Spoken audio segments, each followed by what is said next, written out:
Meditation, important is you don't fall asleep. You're aware, whatever. The object is strong, take the object and just note it. And as you keep noting it, whether it is your feeling, whether it is rise and fall, or your mind, if you keep noting it, then the mind becomes peaceful and calm. It is like you sit by the seashore, just watching the waves comes and go. New waves pass away, a new wave comes again. So in meditation, you don't try too much concentration. If you put too much effort, you try to really concentrate hard, then you feel very disturbed and restless. You just watch, that is all. Just detach and watch. If you're not concentrated, that you know your mind is not concentrated. It doesn't matter. The mind is restless, you know the mind is restless. Just watch. Just name the mind as you keep on rising up and down. Just name the mind. The mind is with the children. The mind is with your business. And the mind is thinking of the past. Doesn't matter. Just note it. That is all you do. Just be mindful. Just note whatever arises. In that way, as you keep on sitting without being detracted or distracted and being pulled away from your meditation, then your mind will settle down. Once it is settled down, feel a sense of peacefulness. Now when you feel the sense of peacefulness, you know that your concentration has developed. Maybe in the beginning stage, may not be strong, but you know that your concentration is developing. So, do not get agitated, do not try too hard to concentrate, do not be disturbed if your mind is not concentrated. Just observe, that is all you do. Sit still, observe. If feeling is strong, just watch the feeling. And if possible, just watch it arising, watch it disappear. When the itchy feeling is no more, you just know itchy feeling is no more. It has disappeared. Or if the numbness is no more, disappear, just note in your mind the numbness. It arises, it has disappeared. Now just note it as rising, note it is disappearing. That is all you do. As you keep on watching and watching, noting and noting, the concentration gets stronger and stronger, and then you could see clearly the phenomena, the three characteristics of mind and body. It may sound very simple, but you need to just follow and practice by just detach and watch. That is all. So, only thing is you need to be balanced with your five faculties. Don't try too hard. Don't concentrate too much. Then you get pain on your forehead. Then you get numbness on your forehead. Then you get like then you get a sense of emptiness in your forehead. You get a lot of things if you don't balance up your faculties. So today we come back to our lesson proper and the 7 factors of enlightenment. Now tonight is the 6 factors of enlightenment. So, the meditators becomes aware that the enlightened factor of concentration is present within him. Concentration factor is present within. When the enlightened factor of concentration is not present within, The meditators know it is not present in him. Then the meditator knows the manner in which he could generate the enlightened factors of concentration. Means that he could bring about this concentration, right? And finally, meditators become aware of how he could cultivate and maintain his concentration factor. Now, do you know what concentration is? Of course you know. Of course you know. When the mind is concentrated, then you know, because it stays with the object. Stays with the object. Then you know that concentration is present in you. But if you're very restless, if your mind is thinking about this, thinking about that, running here and there, then you must also know that the concentration factor is not present in you. Just know it. Must know. Oh, there is no concentration tonight. But it doesn't matter. Do not get disturbed. If it is not present, it is not present. That is all. Do not get disturbed. Alright? Just know that there is no concentration factor arises in your mind. But the question is, if you always meditate and the mind is always restless, then you need to do something about it. Otherwise, your concentration will not be developed. So you do something about it. Without concentration, there will be no realization. Sila, Samadhi, Panya. Sila is morality, Samadhi is concentration, and Panya is insight, wisdom. So, concentration is important for realization. Now what happens if there is no concentration in the mind? So it is dangerous if the mind has no concentration, even in applying your daily life. If you drive your car and you have no concentration, what happens? It is dangerous. If when you're driving, your mind is thinking about other things. Your mind is thinking about family, your mind is thinking about children, your mind is in your office, in your worries, then it is dangerous. You can't see the car that is coming behind or in front or at the side because there is no presence of mind. In other words, the mind is not in what you're doing, in not concentrating in what you are doing. It's not aware. So, you must note that my mind is distracted, so I must bring it back to my driving. So you should do that. If you don't, then you might meet with accident. Now just as you are cutting your vegetable and you are worrying and you're thinking about your problem, what happened? You cut your fingers. Right? You cut your fingers. Now, last time when I was working in the factories and there was this stamping machine and there's a big wheel there and of course there are wires covering the wheel. But some ladies, when they are working, they are not concentrating.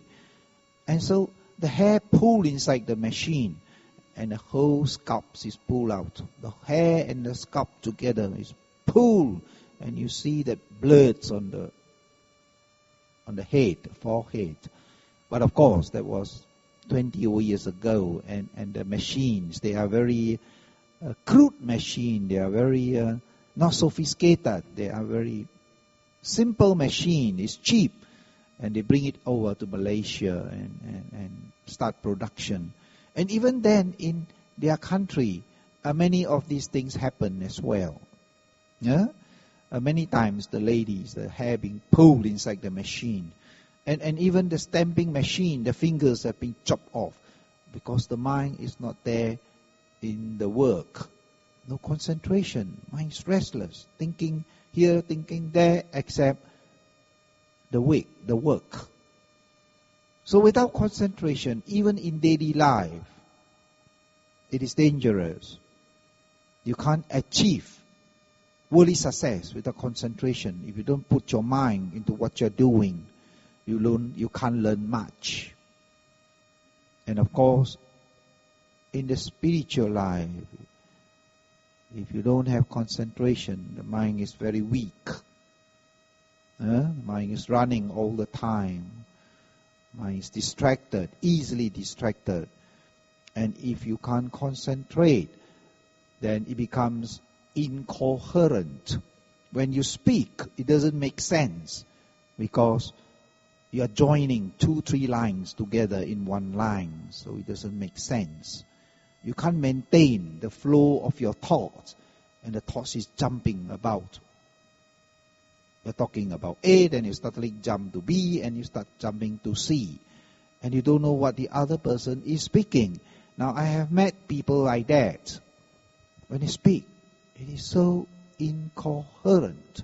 You don't really know what they're speaking because their thoughts is jumping from one to another without sequence. And no sequence. They could be talking about car, next moment they're talking about other things. Totally different subject. And then they jump back to another things and back to the car. And you try so hard to understand what they're saying. And you can't understand what they're saying. Why? Lack of concentration. They couldn't keep the mind in place, finish what they're supposed to say before they go to the next subject. So concentration is important in the worldly life and also in a spiritual life. We need to train our mind, we need to cultivate concentration. And so when concentration is present, you know it is present, it is good. So you should maintain, you know that at what time you are meditating, your mind becomes very concentrated. At what time you are meditating, the mind is very disturbed. So some meditators say that in the morning when they meditate, the mind is very solid. It stays there with a lot of energy and the mind tends to be more concentrated than in the afternoon or evening.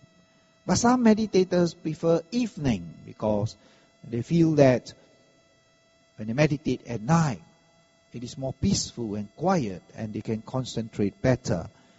Now, if you feel certain time is better for you, then you need to stick more closely to the time where you can get more concentration, when the mind becomes more concentrated and can stay with the rising and falling more clearly.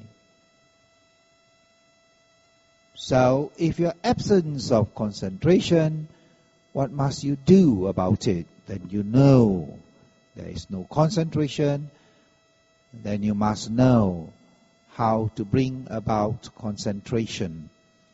So in the scriptures, mention 11 ways that lead to the arising of concentration. There are ways where you can bring about your concentration.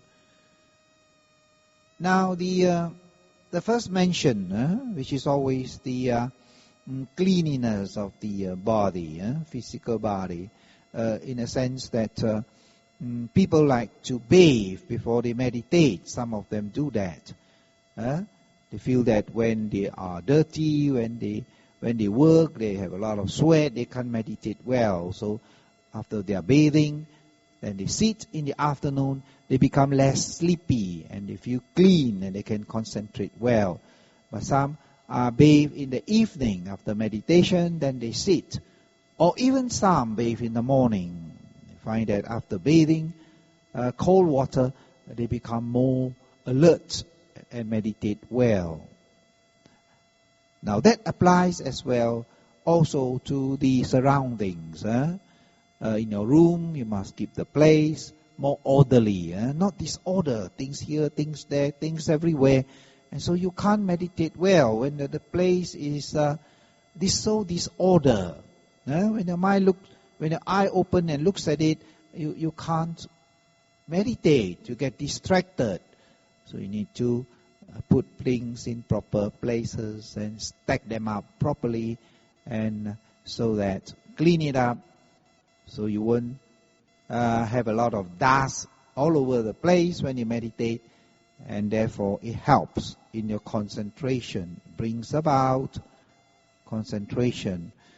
And I want to add as well that the purifications of the bases applies also to the mental defilements.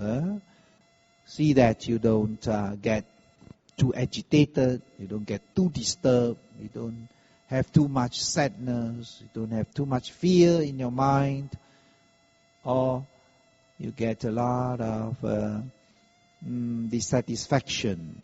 Must check your mind as well. See that you don't have so much strong negative mind, so you can't meditate well if you have a lot of disturbance in your mind. Number 2, the balance of controlling faculties, which I was talking about just now. For example, like faith. Sattha means faith, but it is different from the Christian faith. The Buddhist faith is different. It does not have the same meaning. When they talk about faith, Christian sense, they talk about faith in God. But we are not talking about faith in God. We are talking about faith in the wholesomeness. Faith in dana, for example, in giving. You know that if you give, surely it is good. You will have good in return. Whatever things you do, good will always come back to you. Now, that is having faith. Now, there are people who do a lot of giving because they have faith that when they give, it will come back to them. Whatever they give, they will receive. So that is faith in the giving. So it has a different meaning from faith in God. So there is no God here. That is just the faith in giving. Just as the faith in sila, morality, that one believes that if you keep your precepts, you have faith that brings about good things. Birth in the Deva world. If you keep the sila, you have faith that you can meditate better. Now, if you have sila, if you have morals, you are mentally less disturbed because you don't do so much unwholesomeness. When you have faith in your precepts, when you keep your precepts, you feel more peaceful and not disturbed. Now, faith in meditation, concentration. Now, that is important that you have faith in meditation, because many meditators have not experienced the benefits, the strong benefits in meditation. So they need to have faith that in this meditation, if I persist, if I keep on practicing, surely there will be result. I will attain calmness, tranquility, and wisdom. So that is faith. But faith is good. Because without faith, nothing good can arise. So some writers describe faith as the mother of wholesomeness, or faith is the inventor of all wholesome actions. In other words, only you have faith in doing good, then you do. Otherwise, you would not do. So therefore, even those who are non-believer, those who call themselves atheists, they don't believe in the Buddha, don't believe in God, they don't believe in in any being, superior beings, yet they do good.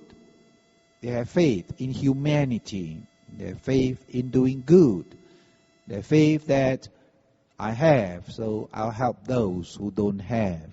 I will alleviate the suffering of those in pain, because of compassion, because I'm fortunate, so I help those who are unfortunate. Now that is the faith arising in the mind. Then they do good. So not only is this faith in karma and result, in cause and effect, but they merely have faith because it is good to do so.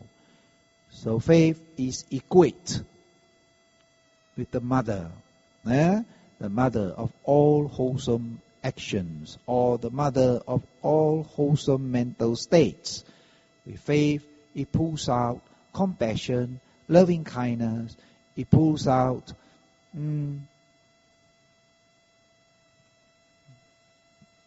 the helping of others. It pulls out. Absence of faith, the mind becomes weak and ineffective in meditation. The mind is lacking in faith. Then their meditation becomes very weak. They're not sure whether they meditate, there'll be result. They're not sure that in meditation they can get concentration. They do not have the faith.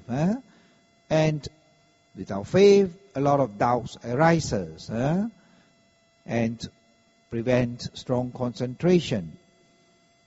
But on the other hand, when faith becomes too strong, without the balance of wisdom, the meditator can practice very hard without knowing the proper way. Now faith, a meditator will just keep on practicing and practicing and practicing. But they must have wisdom. They must know that when they are practicing, is it the right way? Will this practice lead to concentration, to peace of mind, to wisdom? Now faith is not enough, even though faith is good.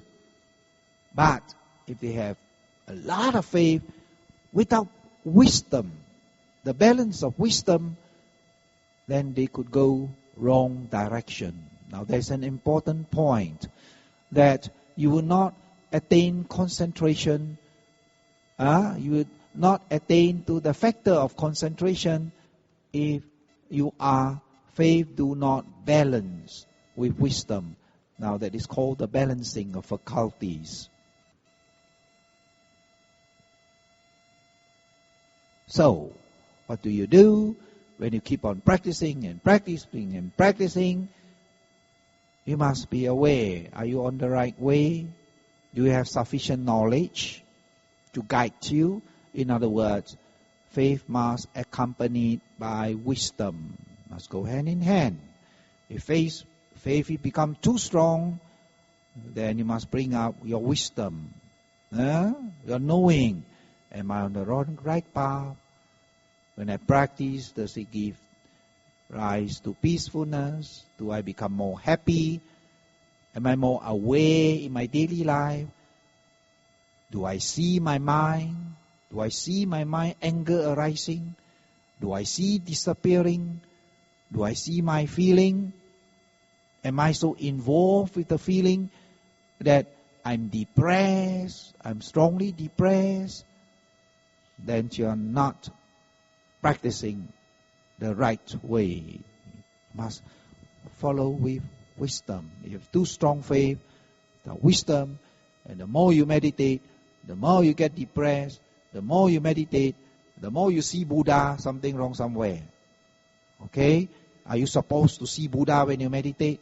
Are you supposed to see Deva when you meditate? Are you supposed to see a lot of ghosts when you meditate? You must question yourself. You should not be seeing more and more. You should be seeing less and less. Nothing, seeing, come back, rising, falling. Don't keep seeing more and more. You are on the wrong direction. Okay, so need to have proper balance of faculties, then your concentration can improve, become very strong when your faculties are balanced. So you must have a balanced faculties when you meditate. You must be aware of that, okay? And the Buddha says like two horses pulling the cart. And if one horse runs very fast, but the other horse is very slow, then the cart overturns. So in other words, they are not balanced. If your faith is too strong and your wisdom is not catching up, then the carts overturn.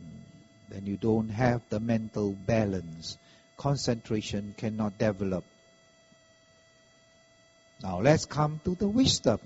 I will talk more about this balancing later on when I go more into detail and describe each faculties and how to balance them. But our subject is on concentration, but it is necessary to run through them. Okay? Now what about the wisdom? Now again, this wisdom, we are talking about analytical wisdom, not the insight wisdom, not the deep experiential wisdom, because they cannot be too much. They can only be too little, but never too much. Because the deeper you get into insight, the nearer you are to realization. So wisdom cannot be too much. But in the sense of analytical knowledge, the knowledge that you listen from the teacher, the knowledge that you read from books, the knowledge that you analyze yourself, the knowledge through spacious reasoning. Now these are mere analytical knowledge. Now it can be too much. If you analyze too much without sufficient faith, then you fall away from concentration. You can't meditate. Now there are some people who approach me and say, Brother James, you must give me this answer first before I meditate. Now if I don't understand everything, I will not meditate. I must understand first. Then I ask him, what do you want to understand? Then I say, first, I must know. So know what? Then sometimes he asks me question like,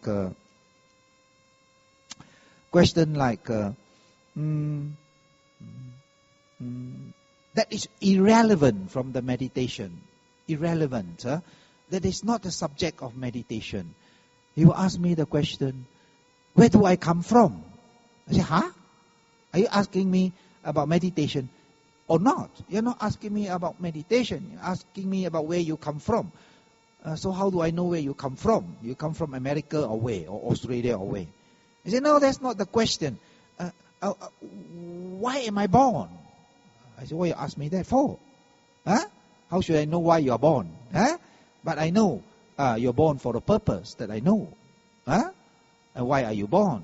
But you wouldn't accept if I say you are born from craving. You wouldn't accept that, isn't it? He wants to know the beginning of birth, the beginning of why he is born. So I was sometimes quite perplexed. So I was cheeky and I say, of course you're born from your father and mother lah. Otherwise, where are you born from? They stare at me, was quite disturbed. And where is my father and mother born? Of course from the grandfather, grandmother. He was very angry. He said, that's not what I asked. I said, that is why the Buddha answered that. And if you put all the sticks of India together in bundle, this is where my father come from, my father come from, my father come from. The whole of India, the wood, the bundle of wood tied together is used up. And your father also will not come to an end. Still not finished yet. Still father, grandfather, great-grandfather. So you never come to an end. So Buddha say, you may die, and yet you can't find the answer to that. Where you come from, right? So that is irrelevant. And so he doesn't want to meditate. He stand up and walk away because I never give him an answer where he come from. Now that is very strange. That is most strange. more strange in a sense of the mind is very analytical.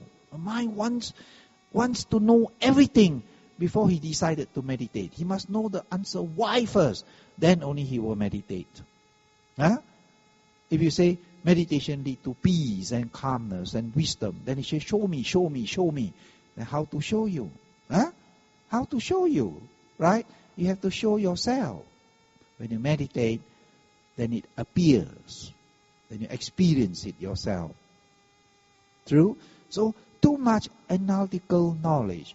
It is not the wisdom from inside, but depending on concept. Leads nowhere. So if one depends too much on concept, on thinking, in order to practice, to develop concentration, then it is called the imbalances of faculties, lacking of wisdom. A person do not meditate. When he do not meditate, he cannot acquire strong concentration. So therefore, lacking these faculties. You need 7 faculties for enlightenment. So the concentration faculties are not present. So you could not gain enlightenment. There are many questions. There are many questions people has in the mind, but sometimes we need to balance it. You know that there are questions that has no answer. Like which comes first, the hen or the eggs? There is no answer to such type of question. You say, of course, the hen comes first, so the hen lay eggs, but the eggs hatch to the hen, and so which one is first? So there is no answer to that. All right, there's a lot of theory, but it does not, which the Buddha says, even if you get the answer, it does not lead to the end of craving, attachment, or ill will, or ignorance. What if you know the answer, the beginning of where you come from? Does that make you less angry? Does that make you having more wisdom? Does it make you having less craving? No, it does not. It does not. So therefore, it needs a balance. Knowledge is important, because without knowledge, absence of knowledge, you just keep on practicing without knowledge, you get lost. Person become crazy and mad if you keep practicing the wrong way without proper knowledge. So knowledge is important, but right knowledge, not the knowledge of analytical knowledge, spacious reasoning. That is not the right type of knowledge. But the knowledge of your practice is most important. You must know that you are getting the right method of practice. And of course, if possible, you are getting the right teacher who has experience, not just book knowledge. Not sufficient. Teacher must have experiential knowledge in order to guide you. Book knowledge is not enough. Then, of course, the effort. The third one, you have effort. Lack of effort, the path is lost. In meditation, effort is very important. So you must have this balance of these faculties. Are you really practicing? Are you really meditating? Are you really mindful your whole day? So if not, then you have to say, I must put more effort. Bring your mind back to your meditation. Be aware, more aware. When you're disturbed, you must aware. Don't let your mind be disturbed so long. And when you know it's already so disturbed, you can't meditate anymore. The mind is unbalanced. So you must have more effort. Then whenever you're disturbed, you're very fast, you can catch it. So it won't keep on leading, getting deeper and deeper, and you can't pull your mind up because you're getting so disturbed. It takes a lot of time to get your mind back to where you are. So you have to apply more effort. If you have lack of effort, then the path is lost. And of course, when there's no effort, there'll be no gain. You don't expect anything if you don't put effort into what you do. Even worldly gain needs a lot of effort. Worldly gains, material benefits, also needs a lot of effort. There are those who really struggle, put a lot of overtime. There are those who are running here and there all the time. In business, they have to put a lot of effort to make a living. So to gain more material benefits, you have to apply more effort. So effort is important in your meditation. If you don't have enough effort, you've got to bring it up. Right? And we come to concentration, which is the fourth one. If you have too much concentration, it is not good either. Now, concentration has two types, wholesome and unwholesome. Now, if you are very strong, your concentration is very strong in the unwholesome, then of course, it leads to the other path, not the Dhamma path. In Pali we say Adhamma, wrong path.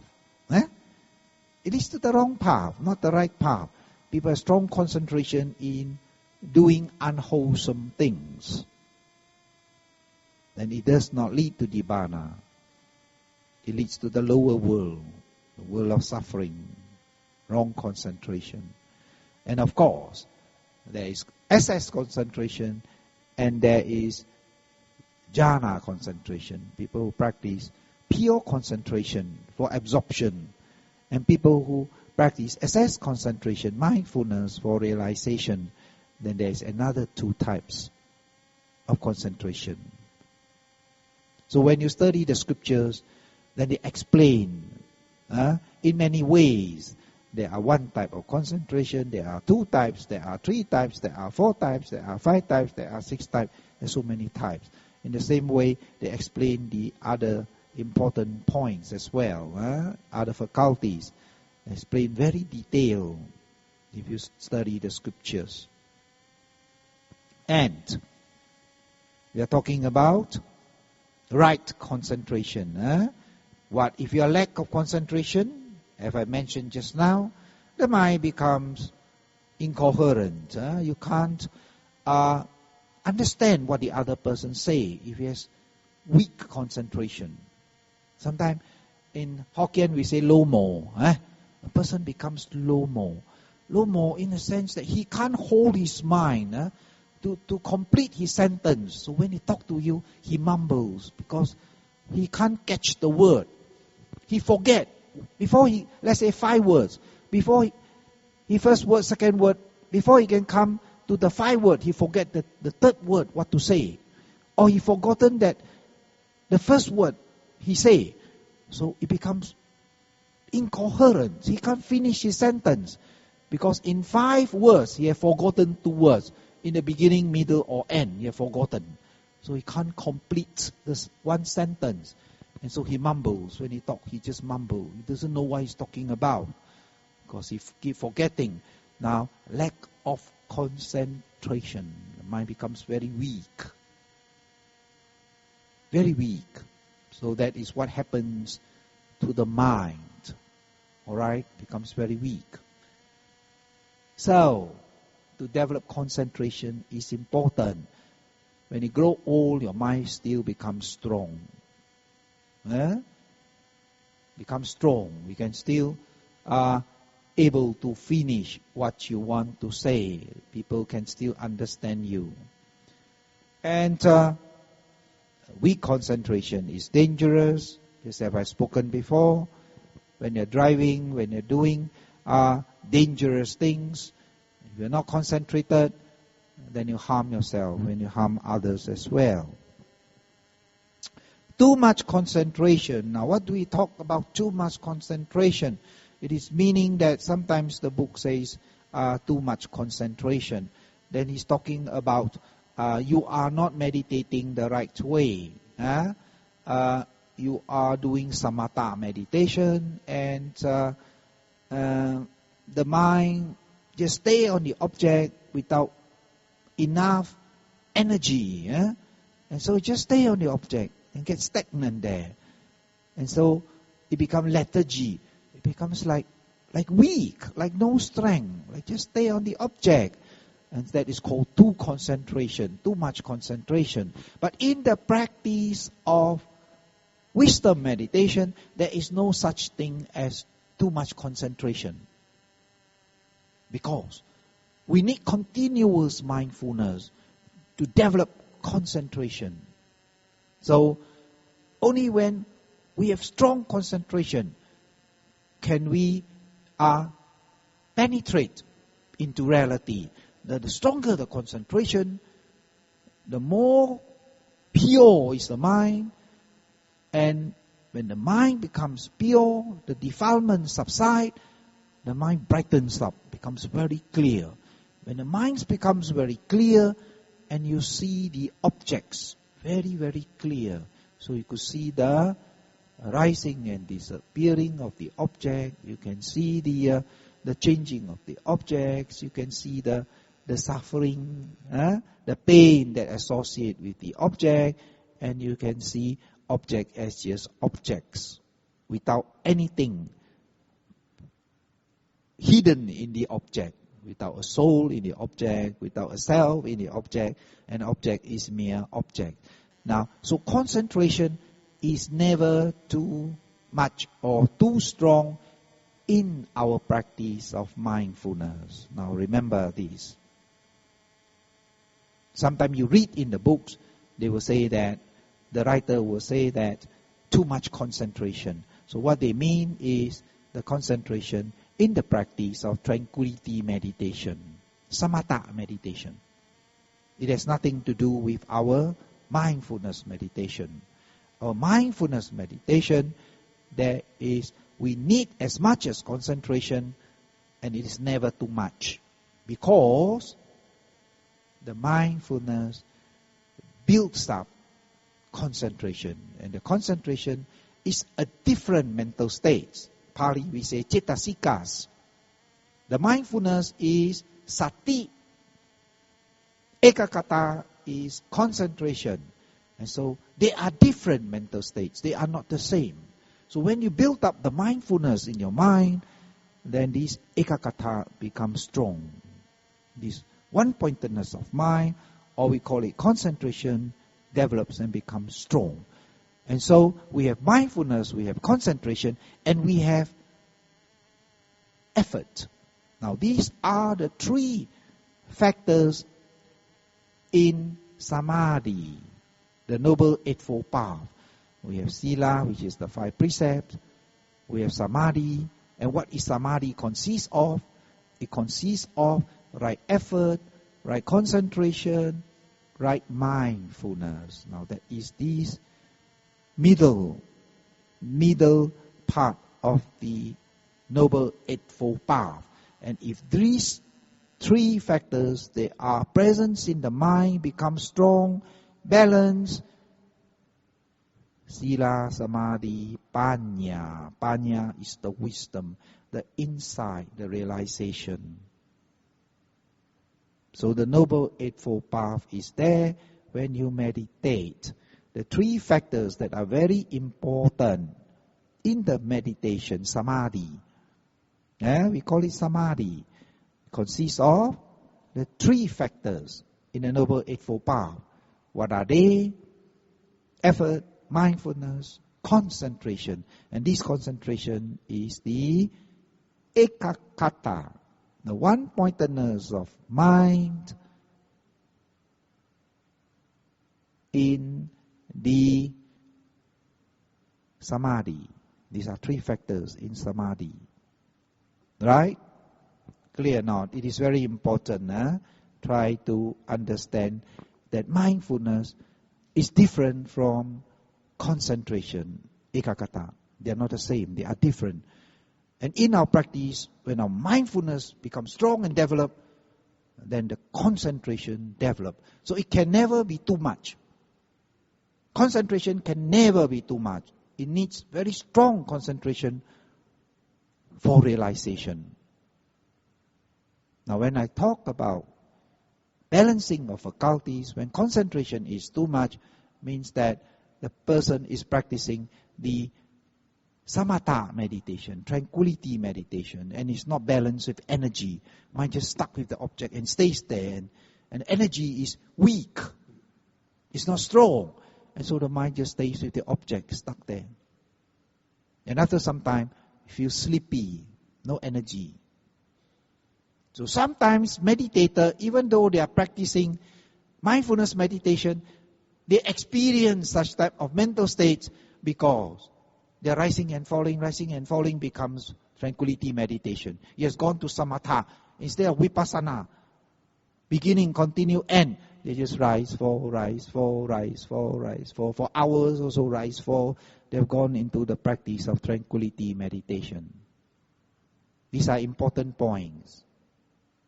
Clear or not? Try to understand the difference. They are very subtle.